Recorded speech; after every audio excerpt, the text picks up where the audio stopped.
The Death Star enters the Star Wars narrative not as a weapon, but as a declaration, a statement about how the Empire understands power and how it believes obedience is manufactured in a galaxy too vast to govern by consent.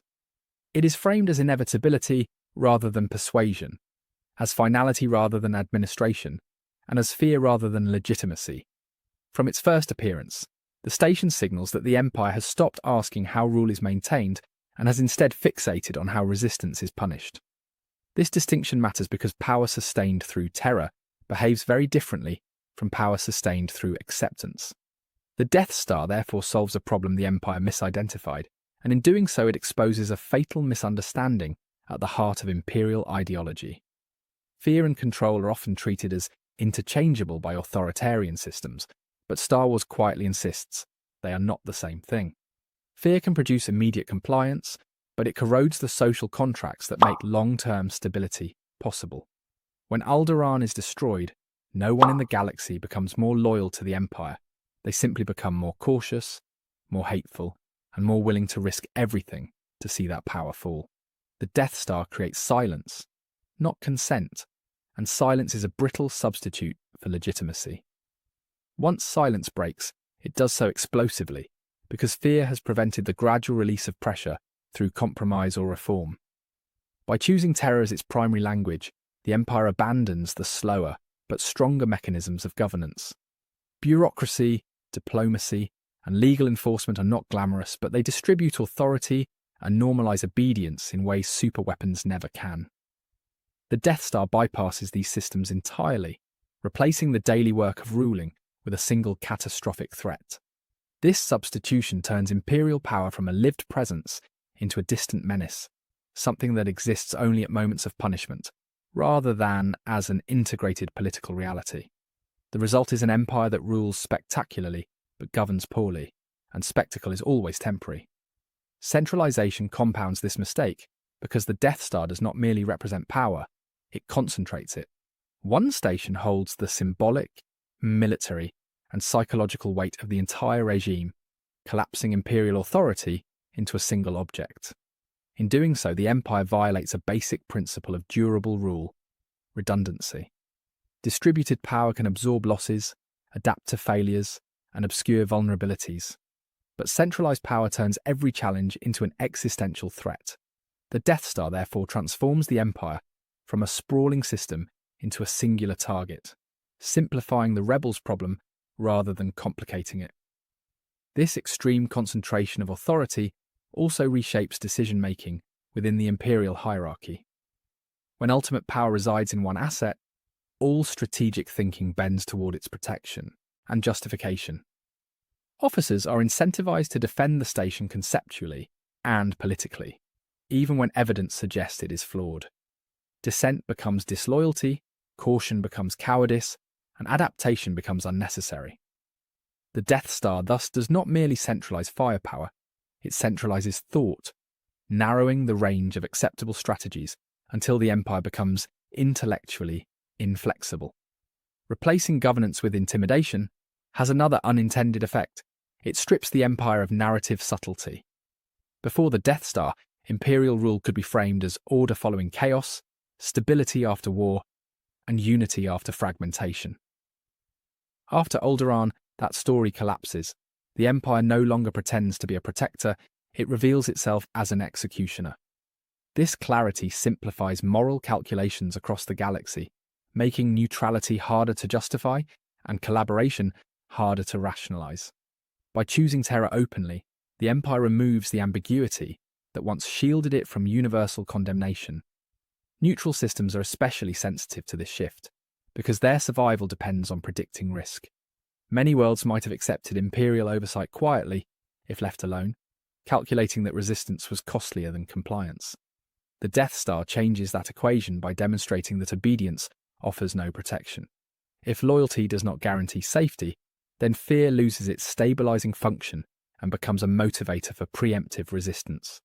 Worlds that once hedged their bets now see rebellion not as idealism, but as self-defense. This radicalization effect is subtle but devastating. The Death Star does not just punish enemies, it creates them by collapsing the middle ground. Every system must now ask whether waiting quietly might lead to annihilation anyway. In that context, rebellion becomes rational rather than reckless. The Empire inadvertently expands the rebel recruitment pool by proving that restraint is meaningless under its rule. Terror accelerates polarization, and polarization is fertile ground for insurgency. The symbolic consequences of the Death Star are just as severe as the strategic ones.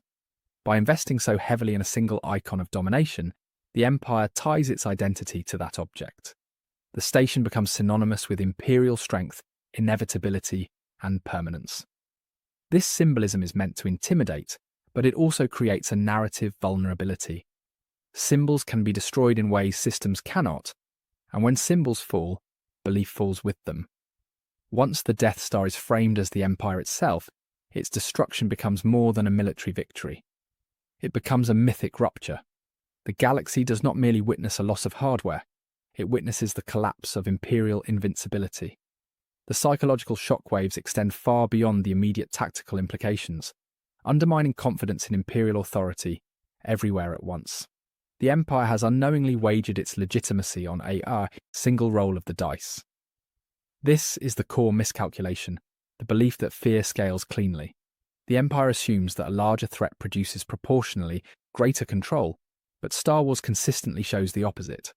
As threats grow, so do the incentives to challenge them creatively. The Death Star encourages asymmetric thinking precisely because it is so overwhelming.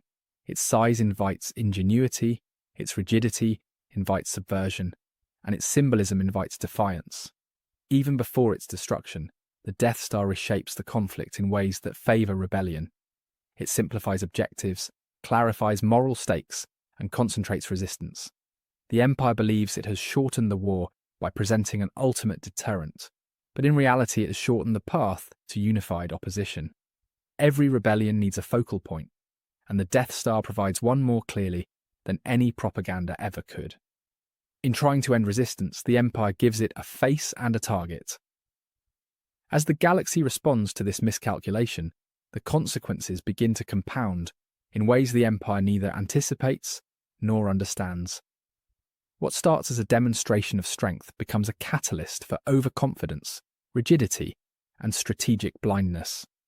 The Death Star does not merely fail to secure the Empire future, it actively reshapes the battlefield against it.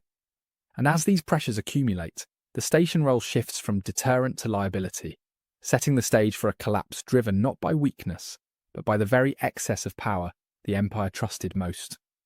The destruction of the Death Star does not create the Empire collapse.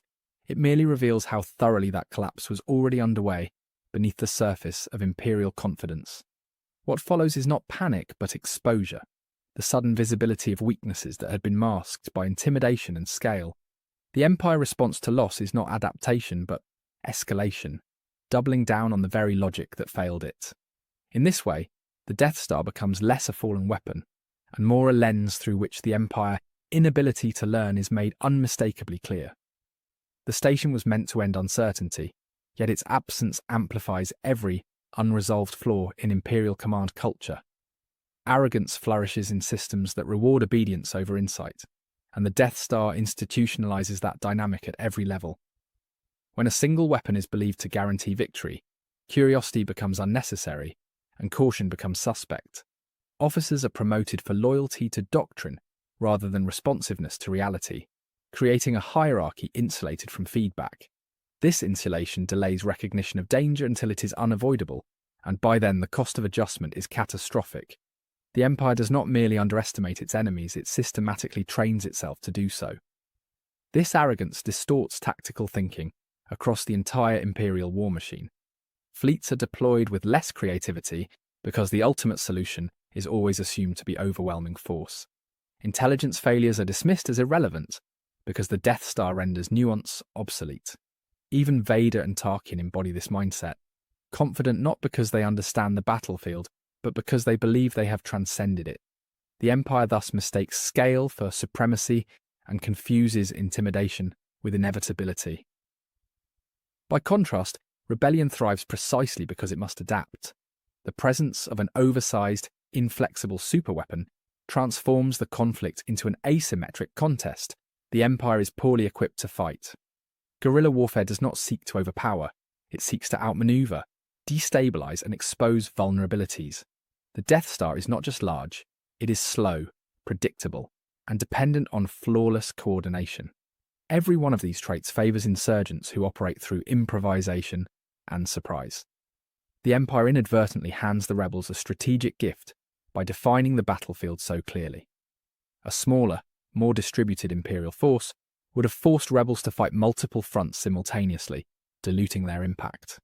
Instead, the Death Star concentrates attention and effort into a singular objective. Success no longer requires defeating the Empire everywhere, only striking it once, decisively and publicly. The war becomes narratively and strategically winnable in a way it never was before. Resource allocation further accelerates this imbalance. The Death Star consumes staggering quantities of material, labour, and political capital.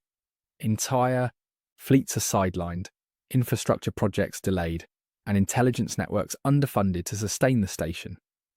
These trade-offs are justified internally as temporary sacrifices for ultimate security, but they hollow out the Empire's ability to respond to decentralized threats.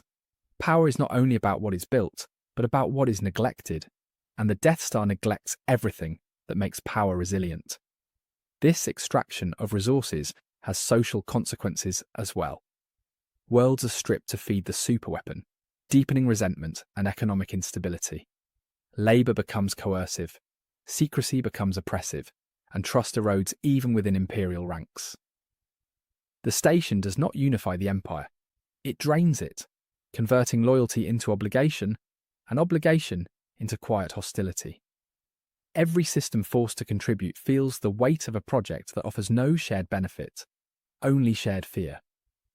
The requirement for perfection is perhaps the most revealing flaw in the Death Star design philosophy. In an imperfect galaxy shaped by chance, betrayal, and human error, systems that tolerate failure survive longer than those that demand flawlessness. The Death Star demands absolute precision in engineering, command, communication, and security. One compromised technician, one delayed order, one overlooked detail, and the entire structure collapses. This brittleness is the opposite of strength, even if it appears formidable. The Empire response to this vulnerability is not humility but denial. Flaws are minimized, warnings dismissed, and contingency planning treated as defeatism. The belief in the station perfection becomes ideological rather than empirical, insulating leadership from uncomfortable truths. When failure finally occurs, it is not perceived as a warning, but as an aberration, encouraging repetition rather than reform. The Empire thus locks itself into a cycle where learning is impossible because admitting error would undermine the myth sustaining authority. Most damning of all is what the Death Star reveals about the Empire relationship with its own citizens. A government confident in its legitimacy invests in participation, representation, and gradual enforcement. A government uncertain of its authority builds instruments of terror. The Death Star is not a tool of war between equal powers. It is a device aimed inward, designed to keep populations compliant through existential threat.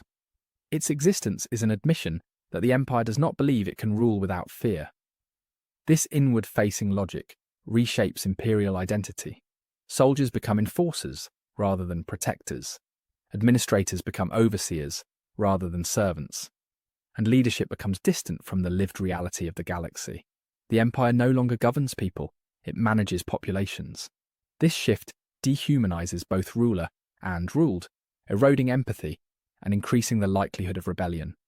Fear may suppress dissent temporarily, but it also ensures that dissent, when it emerges, will be total and uncompromising. The Death Star ultimate failure is therefore philosophical rather than tactical.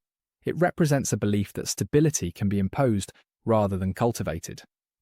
Star Wars consistently argues the opposite, that enduring order arises from relationships, norms, and shared meaning, not from overwhelming force. By abandoning those foundations, the Empire builds a structure that looks unassailable but rests on nothing durable. When pressure is applied, it does not bend, it shatters. After the station destruction, the Empire never truly recovers its narrative authority. Subsequent superweapons only reinforce the lesson that fear has diminishing returns. Each escalation produces less obedience and more resistance, until intimidation becomes background noise rather than deterrence. The galaxy adapts faster than the Empire expects, because adaptability is the one resource the Empire has systematically suppressed within itself. Power without learning is temporary by definition. In the end, the Death Star does exactly what the Empire least intends. It clarifies the moral landscape, unifies disparate resistance movements, and exposes the fragility of centralized terror. It accelerates collapse not by being weak, but by being too revealing. The weapon shows the galaxy what the Empire truly is, and once that truth is visible, belief evaporates. The fall that follows is not sudden, but it is inevitable, because it begins with the loss of legitimacy, and legitimacy once lost cannot be rebuilt with fear alone. Thank you for watching. Be sure to like, subscribe, and hit that share button. My main channel is Critical Analysis Hub, where I post Star Wars content about the movies. My secondary channel is Critical Analysis Hub Plus, where I focus on the shows of Star Wars. And my third channel is Critical Analysis Hub XP, where I post comic books. Be sure to take a moment and check them out. Thanks, and may the Force be with you.